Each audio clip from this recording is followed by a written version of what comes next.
आज मराठी पत्रकार दिन आहे। काळ बदलतो, लोक बदलतात आणि त्यासोबत आज बदलली आहे ती म्हणजे पत्रकारिता। पत्रकारितेला मोठी पार्श्वभूमी आहे। स्वातंत्र्य चळवळीतील राजकीय भान निर्माण करणारी, अनेक सामाजिक बदलांसाठी आग्रही राहणारी ते आताची 24/7 ची पत्रकारिता।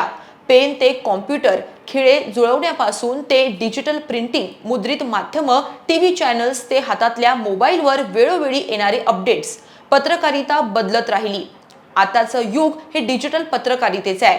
आपल्या आजूबाजूला जे काही घडतं ते कळायला फार वेळ लागत नाही। मात्र दुसरीकडे लोकशाहीचा चौथा स्तंभ म्हणून ओळखल्या जाणाऱ्या पत्रकारितेबद्दल कमी झालेल्या विश्वासाविषयी काही वेगळं सांगायची गरज नाहीये। एक काळ होता जेव्हा निर्भीडपणे कुणाच्याही दबावाला बळी न पडता पत्रकारिता केली जात असे। 40 ते 50 वर्षांपूर्वी नाही तर त्याहून आधीची ही गोष्ट आहे। ज्या वयात आजची पोरं रील बनवतात त्याच वयातला विशीतला एक तरुण मराठीतल्या पहिल्या वृत्तपत्राचा संपादक बनतो। मी बोलतेय मराठीतलं सर्वात पहिलं वृत्तपत्र दर्पणचे जनक आद्य पत्रकार बाळशास्त्री जांभेकर यांच्याविषयी।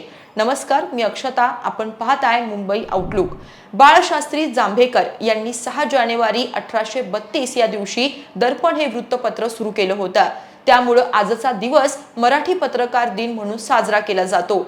6 जानेवारी 1812 ला कोकणात एका सामान्य घरात जन्माला आलेल्या बाळशास्त्री यांचं जीवनमान अवघ्या 34 वर्षांचं होतं, पण त्यांच्या विचारांचा ठेवा, कार्याची पद्धत आणि समाजात प्रबोधन घडवून आणण्यात मोलाचा वाटा आहे। बाळशास्त्री जांभेकर यांचं पहिलं मराठी दैनिक 6 जानेवारीला प्रसिद्ध झाल्यानं हा दिवस मराठी पत्रकार दिन म्हणून आपण साजरा करतोय। आजच्या मराठी पत्रकार दिनी जाणून घेऊयात त्यांच्या आयुष्यातल्या काही महत्त्वाच्या आणि खास गोष्टी। आजच्या डिजिटल युगात पत्रकारिता वेगानं बदलत असली तरी 1832 मध्ये बाळशास्त्री जांभेकर यांनी सुरू केलेलं दर्पण हे केवळ वृत्तपत्र नव्हतं, तर ते समाज प्रबोधनाचं एक प्रभावी माध्यम होतं। बाळशास्त्रींनी वयाच्या अवघ्या 20व्या वर्षी हे धाडस दाखवलं होतं। ब्रिटिश राजवटीत भारतीय समाजाला जागृत करण्यासाठी आणि त्यांच्या प्रश्नांना वाचा फोडण्यासाठी त्यांनी हे व्यासपीठ निर्माण केलं। बाळशास्त्री जांभेकर यांचं जीवनमान केवळ 34 वर्षांचं होतं, मात्र त्या अत्यंत कमी कालावधीत त्यांनी केवळ पत्रकारितेत नव्हे तर शिक्षण, इतिहास आणि समाज सुधारणा क्षेत्रात मोलाचं योगदान दिलंय। त्यांनी दिलेल्या विचारांचा ठेवा आजही आधुनिक पत्रकारितेसाठी मार्गदर्शक ठरतोय। त्यांच्या याच अतुलनीय कार्याचा गौरव म्हणून त्यांच्या जन्मदिनी आणि दर्पणचा स्थापना दिन हा मराठी पत्रकार दिन म्हणून साजरा करण्याची प्रथा महाराष्ट्रात रूढ झाली होती। 19व्या शतकाच्या सुरुवातीला जेव्हा भारतामध्ये ब्रिटिश राजवटीची सुरुवात झाली तेव्हा त्या काळात बाळशास्त्री जांभेकर हे विद्याविभूषित पंडित व्यक्तिमत्व काम करत होते।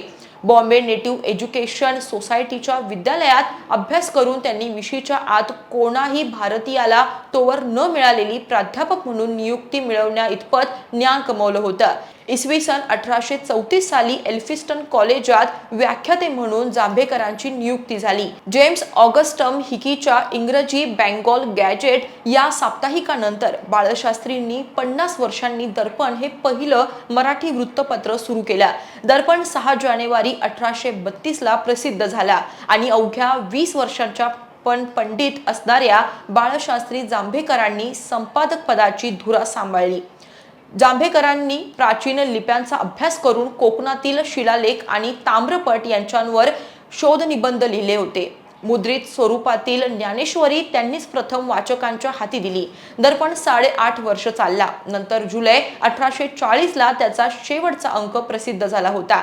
बाळशास्त्री जांभेकर यांनी दर्पण या वृत्तपत्राच्या माध्यमातून लोकांचं प्रबोधन केलं। समाजातील वर्णव्यवस्था, जातीभेद, स्त्री दास्य, सती, अस्पृश्यता, बालविवाह यांवर त्यांनी दर्पणच्या माध्यमातून लिखाण केल्यामुळे त्यांना आद्य समाज सुधारकही म्हटलं जातं।